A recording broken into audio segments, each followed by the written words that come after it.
Subscribe channel Truth.id dan aktifkan lonceng notifikasi untuk mendapatkan informasi seputar live streaming dan video khotbah terbaru. Posisi tombol subscribe berada di kanan atas channel kami dan jangan lupa nyalakan loncengnya. Shalom saudara sekalian, kita kembali jumpa dalam program Wanita Surgawi. Mari kita berdoa mohon hikmat Tuhan. Bapa di dalam surga, urapilah, pimpinlah hamba dalam menyampaikan firman ini. Berbicaralah Bapa. Tolonglah Bapa, taruh perkataan-Mu di mulutku untuk menyampaikan pesan kepada anak-anak-Mu. Dalam nama Tuhan Yesus Kristus. Amin. Saudara sekalian, di dalam hidup kita tidak mungkin tidak menghadapi masalah. Tidak mungkin tidak menghadapi problem. Di mana di dalam problem atau masalah itu perasaan kita terganggu. Jangan berharap hidup di dunia kita selalu melewati jalan yang menyenangkan, keadaan yang menyenangkan. Pasti kita akan menghadapi situasi-situasi di mana kita akan terganggu. Perasaan kita terganggu. Perasaan terganggu yang bisa memunculkan kebencian, kemarahan, dendam, kecemasan, kekhawatiran, ketakutan, atau rasa tidak nyaman lain. Yang jika itu tidak ditanggulangi, maka itu akan bisa menjadi penyakit di dalam jiwa kita. Akan menjadi penyakit di dalam jiwa kita. Ini yang terjadi ya. Akan menjadi penyakit di dalam jiwa kita. Tidak sedikit orang yang hidupnya menjadi terbelenggu atau terkungkung oleh dirinya sendiri, yaitu oleh keadaan perasaan yang membuat ia tidak bahagia, yang membuat ia merasa tidak nyaman. Perasaan negatif yang membelenggu hidupnya. Sampai pada tingkat orang menjadi stres, bahkan depresi, bahkan bukan tidak mungkin menjadi benar-benar sakit jiwa, tingkat akut, atau menjadi gila. Saudara, semua kita menghadapi masalah. Masalah-masalah yang mengganggu perasaan, yang membuat kita tidak tidur nyenyak, bahkan tidak bisa tidur, yang membuat kita bisa tidak enak makan, sampai tidak bisa makan sama sekali. Ada cara untuk bisa meloloskan diri dari keadaan ini, saudara. Ya. Dan kalau saudara menuruti apa yang saya kemukakan, saudara akan mendapatkan kemerdekaan. Sederhana, saudara. Bagaimana kita dapat lepas dari berbagai belenggu yang menyangkut perasaan kita. Caranya adalah menyusun cara berpikir yang benar. Memiliki cara pandang yang benar terhadap hidup ini. Kedengarannya filosofi, tapi ini kuat sekali kalau dituruti, saudara. Kita harus membangun bangunan berpikir, cara memandang hidup, cara kita memandang hidup. Mestinya hal ini harus diajarkan kepada anak manusia sejak dini. Kepada anak-anak, remaja, pemuda, harus mulai diajar cara memandang hidup. Jadi dari kecil mestinya anak-anak sudah diajar bagaimana memandang hidup dengan benar. Orang tua harus meletakkan landasan berpikir yang benar pada anak-anak. Ini tidak mudah, saudara. Meletakkan landasan berpikir yang benar pada anak-anak. Ketika remaja, pemuda mereka menghadapi goncangan, bisa saja mereka menjadi stres bahkan depresi.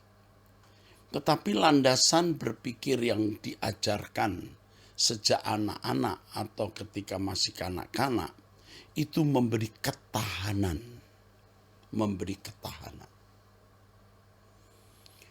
Cara berpikir ini harus dibangun sejak seorang anak manusia masih kanak-kanak atau sejak dini. Yaitu cara memandang hidup yang benar. Yaitu bahwa hidup ini tidak bisa dipisahkan dari Tuhan. Itu, saudara. Hidup ini tidak bisa dipisahkan dari Tuhan. Tuhan harus menjadi segalanya di dalam hidup kita. Dan ini harus dikenakan, diperagakan, diterjemahkan dalam kehidupan konkret oleh orang tua. Paulus mengatakan dalam Filipi 1 ayat 21, bagiku hidup adalah Kristus dan mati adalah keuntungan. Tuhan harus menjadi tujuan hidup. Tuhan harus menjadi segalanya. Orang yang menjadikan Tuhan sebagai tujuan dan Tuhan menjadi segalanya dalam hidup ini akan kokoh. Sangat kokoh. Tentu saya menyampaikan ini kepada saudara bukan hanya berdasarkan teori. Bukan hanya berdasarkan apa yang saya baca dan apa yang saya dengar. Tetapi juga dari apa yang saya alami, saudara. Saya telah melewati hari-hari yang sangat pahit dalam hidup. Ketika remaja, saudara, saya kehilangan orang tua.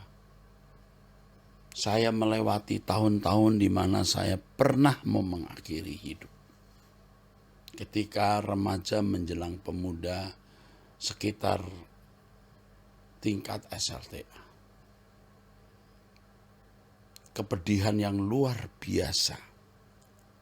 Ya, saya tidak perlu cerita. Kekecewaan yang begitu dalam terhadap orang tua. Ya, saudara. Dan itu membuat saya benar-benar pernah putus asa. Tetapi yang saya ingat adalah ketika saya sekolah minggu. Ketika saya sangat putus asa rasanya mau mengakhiri hidup. Saya ingat waktu sekolah minggu. Lalu satu lagu yang saya sampai sekarang ingat. Temanilah aku Tuhan, karena jalanku sepi. Kalimat itu kuat, membuat saya bisa terhindar dari keputusan tindakan yang bisa fatal. Temanilah aku Tuhan, dalam jalanku sepi. Temani aku Tuhan, karena jalanku sepi, dalam jalanku sepi. Jadi waktu dalam kondisi yang putus asa dan rasanya mau mengakhiri hidup, ingat ada Tuhan.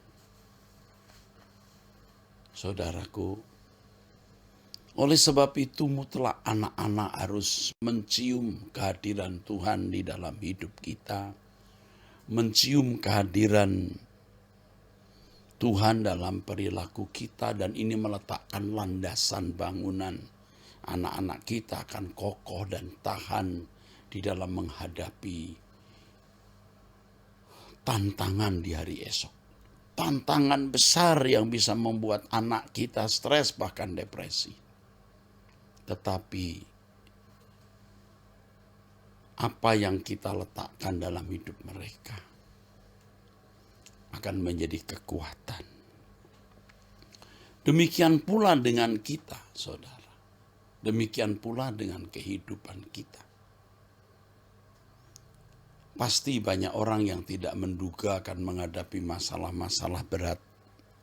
Kalau di Abam Anda bertanya, Alkitab menjawab, saya menemukan ya saudara begitu banyak orang-orang yang menderita. Ya, wanita-wanita yang memimpikan suami yang baik, memimpikan rumah tangga yang harmoni, memimpikan kehidupan di mana wanita dapat menghayati kewanitaannya, membuat kewanitaannya berbunga-bunga seindah-indahnya. Tetapi kenyataan yang dihadapi bertolak belakang dari impian dan harapannya. Tragis. Tragis. Ini salah satu contoh. Ya saudara. Ternyata dalam hidup bertemu suami yang jahat. Kasar, KDRT, berkhianat, menyiksa, memeras, menindas. Juga pria-pria yang menghadapi kenyataan-kenyataan yang bertolak belakang dari impian dan harapannya. Sehingga tidak merasa menemukan kebahagiaan. Kalau kita mengadakan angket misalnya dari 100 orang, yang berapa persen yang merasa bahagia hidupnya? Saya khawatir tidak seorang pun dari 100 orang itu yang merasa bahagia. Dari 1000 orang, jangan-jangan hanya 3, 2. Kenyataannya dunia kita ini benar-benar dunia yang tidak nyaman dihuni, menjadi dunia yang tidak ideal untuk dihuni. Makin hari makin banyak masalah, makin hari ternyata dunia makin membuat jiwa merasa tidak bahagia. Banyak masalah, banyak tekanan. Nah, saya mengajak saudara-saudara untuk kembali kepada pola hidup yang Allah kehendaki. Pola hidup itu adalah Tuhan. Tuhanlah pola hidup kita. Ya, tidak ada pola hidup yang lain. Bahwa Tuhan yang harus menjadi tujuan hidup kita. Bukan siapa-siapa. Seandainya saudara ya memiliki kehidupan yang berlimpah secara harta kekayaan, itu pun belum tentu saudara bahagia. Ya, tidak sedikit orang yang berpikir kalau hartanya banyak dia akan menikmati kebahagiaan. Belum tentu, saudara. Bahkan kenyataannya tidak. Ketika memiliki harta banyak, masalah juga banyak. Jadi hidup manusia tidak tergantung dari kekayaannya. Begitu di dalam Injil Lukas pasal 12 ayat 15. Tidak sedikit orang berpikir kalau hartaku banyak nanti aku bahagia. Belum tentu. Ada saja masalah. Kalau tidak masalah rumah tangga, masalah sakit penyakit, masalah lingkungan, pergaulan, pekerjaan, dan lain sebagainya. Orang sering berpikir kalau masalah ini selesai, nanti saya akan bahagia. Satu masalah selesai, masalah lain akan muncul yang merusak suasana perasaan. Seperti yang tadi saya kemukakan, selalu saja pasti, selalu saja ada masalah. Yang membuat jiwa kita terganggu. Tetapi kalau kita berani menjadikan Tuhan satu-satunya tujuan hidup kita, yang sama dengan menjadikan Tuhan segalanya dalam hidup kita, wah, bisa. Kalau seseorang dari kecil sudah menjadi Kristen, lalu mendengar khotbah seperti ini, dia sudah punya dasar atau landasan yang cukup dalam mengenal Tuhan. Maka dia akan lebih mudah. Lebih mudah. Ya tentu tidak jaminan ya, karena ada orang yang dari kecil Kristen tapi lingkungannya buruk. Dia juga tidak bertumbuh dalam iman yang benar. Tetapi tentu kalau dari kecil sudah mendengar kebenaran, itu akan lebih mudah diarahkan daripada yang tidak sama sekali, ya. Tentu lebih sulit. Tetapi siapapun dan bagaimanapun saudara, keadaan saudara hari ini, kalau saudara menuruti apa yang saya katakan ini di dalam kebenaran, Tuhan menjadi tujuan hidup saudara, saudara akan menjadi orang yang kokoh dan kuat. Saudara akan menjadi orang yang kokoh dan kuat dalam menghadapi masalah-masalah hidup. Saudara akan menjadi kokoh dan kuat. Saudara bisa membuktikan ini.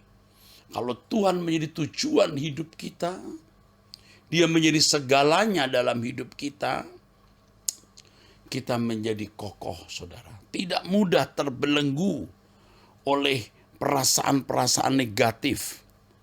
Sebab sampai kapanpun, dimanapun, kita pasti menghadapi masalah yang mengganggu perasaan kita.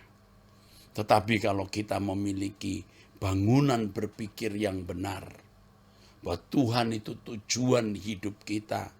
Hidup ini tidak bisa dipisahkan dari Tuhan. Tuhan tujuan hidup kita, Tuhan segalanya bagi kita. Saudara, kita dapat dengan mudah terlepas dari segala belenggu-belenggu yang mengikat kita, belenggu perasaan.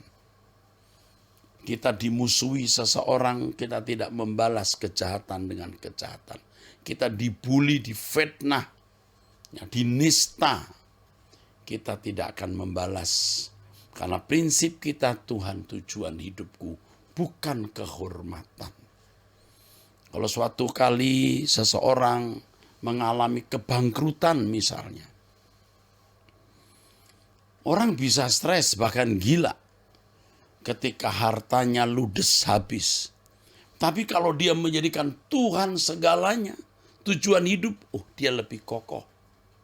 Kalau seorang kehilangan orang yang dia cintai, katakanlah itu pemuda, dikhianati pacar, ditinggal pacar.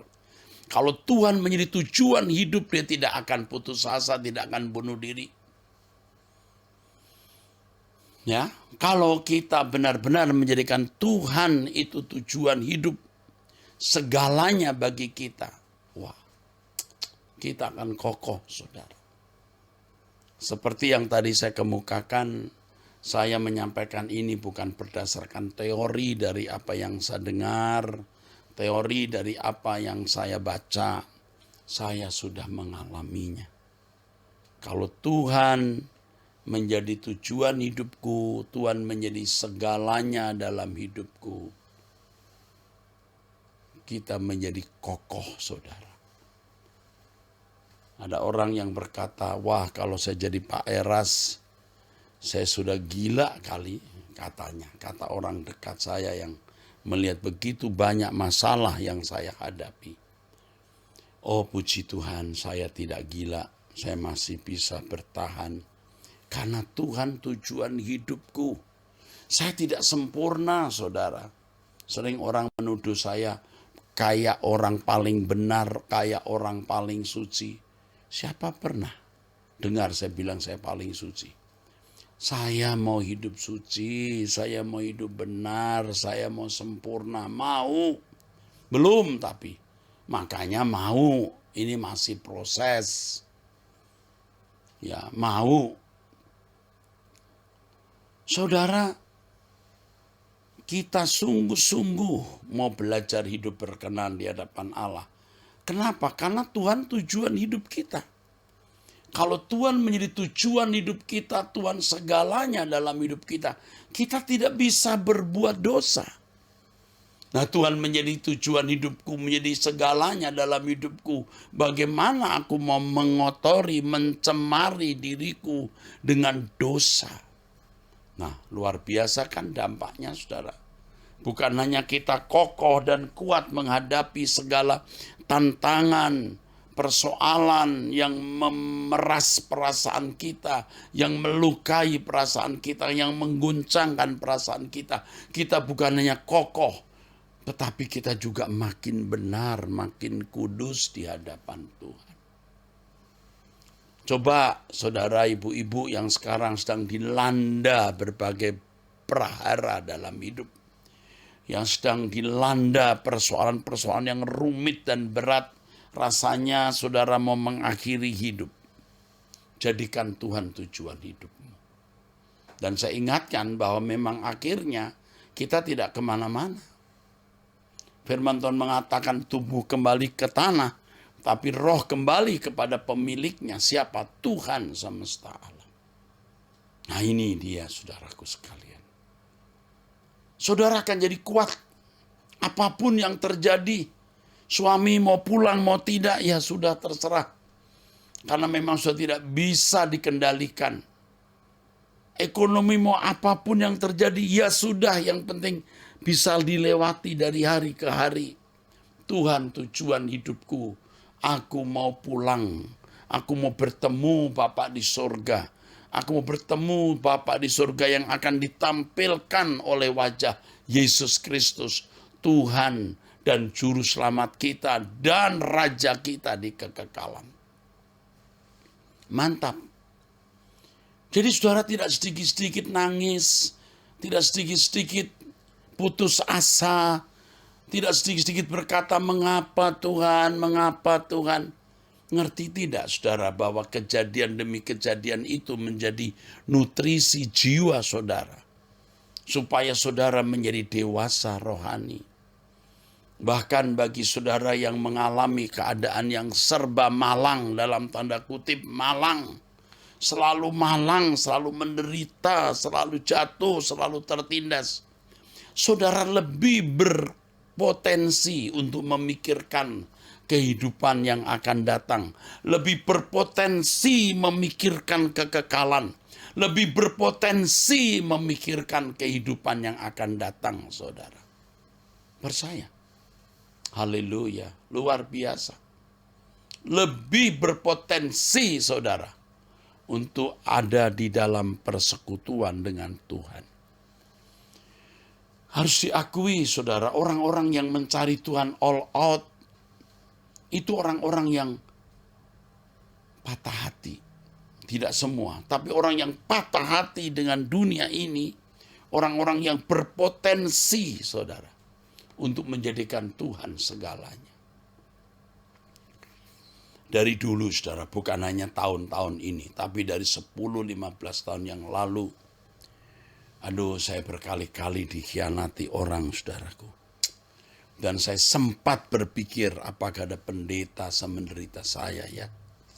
Saking merasa begitu sering ya, atau beberapa kali dikhianati, dilukai. Tapi semua itu ternyata berkat Tuhan. Sejak muda, masih mahasiswa, Saya suka berdoa berjam-jam. Berjam-jam.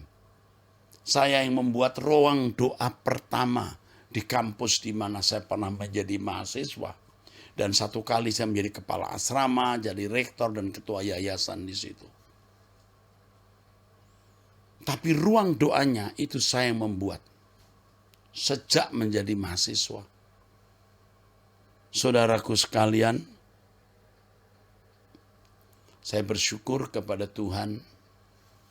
Lewat proses itu, waduh, Tuhan rubah saya luar biasa, saudaraku. Jadi jangan saudara-saudara merasa malang dengan keadaan hidup saudara. Yang pahit, seakan-akan itu bencana. Enggak. Itu bisa mengarahkan kita untuk menjadikan Tuhan tujuan hidup kita dan segalanya dalam hidup ini. Kalau saudara mau menjadi manusia yang kokoh, yang tahan banting, yang tahan goresan, jadikan Tuhan segalanya dalam hidupmu, tujuan dalam hidupmu. Satu lagu yang saya tulis. Hari-hari hidup datang dan berlalu, bagaikan deret awan yang ditiup angin. Hatiku bertanya, kau berikan jawabnya. Mengapa ku di sini di gembara dunia? Hari-hari hidup datang dan berlalu, bagaikan deret awan yang ditiup angin. Hatiku bertanya, kau berikan jawabnya. Mengapa ku di sini di gembara dunia? Kau buka mataku, hati dan pengertianku. Hidup ini ku mengabdi bagimu di singkat hariku. Kaulah tujuanku,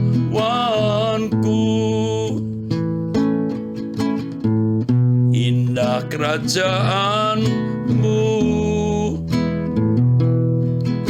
Di ujung jalanku nampak matahari kehidupan yang tak pernah terbenam. Kaulah tujuanku,